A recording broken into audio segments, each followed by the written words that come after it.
দিনটি ছিল 4th March বুধবার। বিয়েবাড়ির হই হুল্লোড় আনন্দ মজায় কাটানো দিনগুলো অবসানের পর আজ আমাদের সুরাটে ফেরার দিন। আমাদের ফ্লাইট ছিল বিকেল 4:05-এ, তাই সকাল 11:30 নাগাদ বেরিয়ে পড়েছি আমরা এয়ারপোর্টের উদ্দেশ্যে।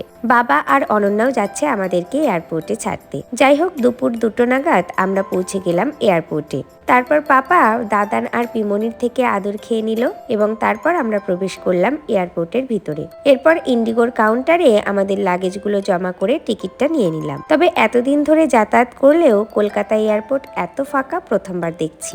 আসলে আজ তো হোলির দিন, তাই এত ফাঁকা ছিল হয়তো।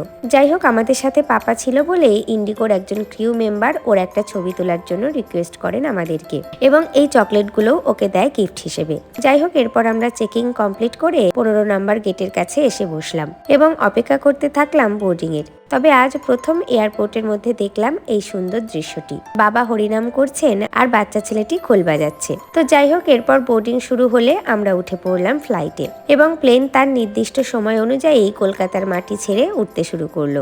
আজ সোনা পাপা প্রথমেই 1 ঘন্টা ঘুমিয়ে পড়েছিল আর তারপর খুব সুন্দর খেলা করছিল। এই প্রথমবার ও কোনো কান্নাকাটি বা জ্বালাতন করেনি ফ্লাইটে, তাই বুঝলাম বড় হচ্ছে পাকু মামাদের। তো যাই হোক, এভাবেই 2.5 ঘন্টার আকাশপথ পাড়ি দিয়ে পৌঁছে গেলাম সুরাটে। তারপর 3 নাম্বার বেল্ট থেকে লাগেজ নিয়ে বেরিয়ে এলাম এয়ারপোর্টের বাইরে। এখানে পৌঁছে আর এক কাণ্ড, ওই যে হোলির কারণেই একটাও ওলা উবের অটো কোনো কিছুরই দেখা মিলছে না। অবশেষে অর্ণবের এক বন্ধুকে কল করলে ও আসে আমাদেরকে নিতে এবং আমরা পৌঁছাই আমাদের কলোনিতে।